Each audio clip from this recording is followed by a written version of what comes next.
Reverend Dr. William R. Jones is the preeminent Unitarian Universalist humanist theologian of the past 50 years.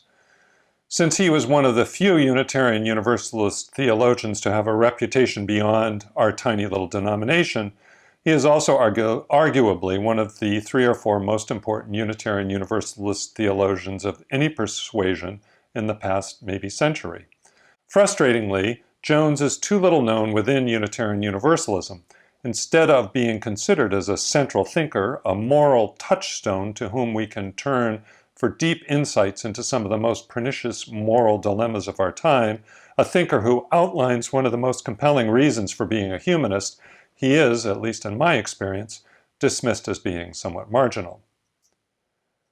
Here's a little bit about who Jones was. After serving briefly as a Unitarian Universalist parish minister and a minister of religious education for 2 or 3 years in the 1960s, Jones went on to spend most of his career as a professor at Florida State University. He did retain some contact with Unitarian Universalism, however, serving for many years as a sort of conscience to the denomination, reminding us of our stated commitment to fight racism within and without our doors, and providing theological and moral support to various anti-racism efforts. Jones's book, Is God a White Racist?, should be required reading for anyone who takes Unitarian Universalist humanist theology seriously, or indeed who takes Unitarian Universalism seriously. It's not an easy read, but if you read the first and third sections, skipping over the middle section, the second section, which mostly consists of a technical discussion of black theology, any reasonably intelligent person can read it with pleasure and profit. It's still in print and available online through Seminary Co-op Bookstore, semcoop.com. Please don't buy books from Amazon. In response to the black theologian James Cone and other black theologians who saw God as a redeeming force in the face of centuries of black oppression, Jones asked the simple but difficult question, isn't it equally possible that God is a white racist who hates blacks instead of loving them? From that initial question, Jones developed a nuanced theological argument in the book, Is God a White Racist? One important conclusion he came to is that humans must take some responsibility for their own destiny, whether or not they believe in God. In a later essay titled Theism and Religious Humanism, The Chasm Narrows, published in 1975 in Christian Century magazine, Jones outlined a bit more of his specifically humanist theology. He contrasted the ancient Greek story of Prometheus on the one hand and the biblical story of Adam on the other hand to point out how a humanist differs from a liberal theist. He wrote, at the bottom of the humanist worldview hovers the opinion that ultimate reality might not be intrinsically benevolent or supportive of human welfare. Recognizing that God's benevolence is not self-evident, and that every alleged instance of divine agape, where agape means a kind of love, can also be interpreted as divine malice for humanity.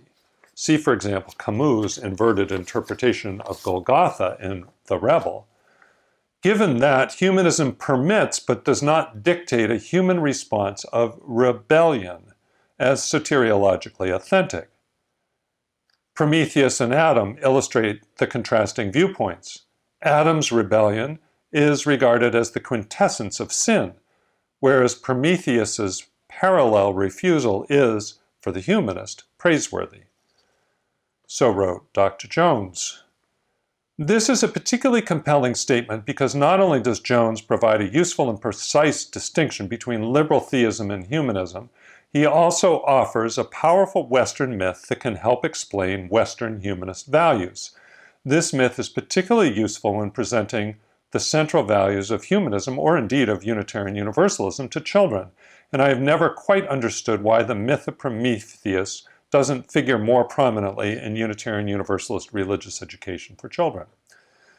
But beyond that, Jones, for me, remains an important Unitarian Universalist theologian because he furthers our theological conversation in several important areas. First, Jones offers a useful corrective to Hosea Ballew's insistence that God is love, and also to Ballew's conclusion that sin and injustice is human-caused, and therefore it's up to us humans to correct sin and injustice in this world.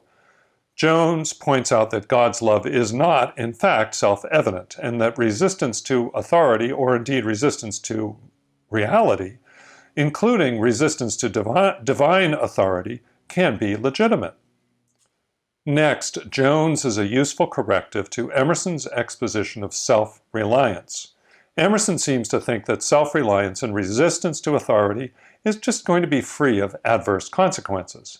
By contrast, Jones points out that those who resist a divine authority can wind up like Prometheus, chained to a rock with an eagle tearing out your liver.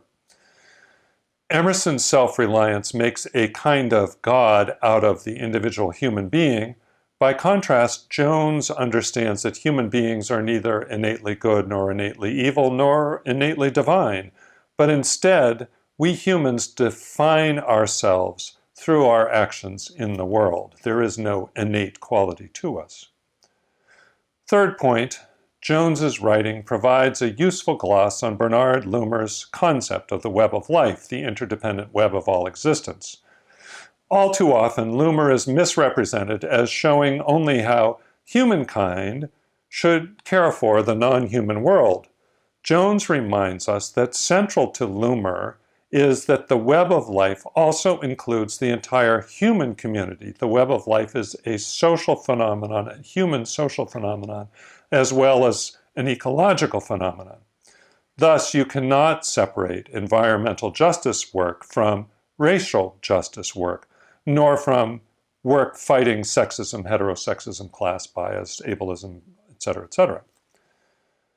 And fourth and finally, I feel Jones remains important for us today because of his roots in existentialism. In my experience, most Unitarian Universalists today are in some sense existentialists. Our human essence does not come before our human existence. We don't believe that essence comes before existence. That is to say, we humans define who we are to a greater or lesser extent through our actions in the world.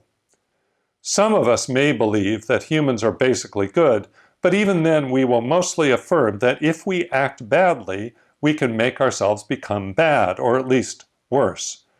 In addition, I think most of us would affirm that sometimes rebellion is an appropriate response to the reality around us. So this is a central point in William R. Jones that we should be paying attention to, I believe, as Unitarian Universalists.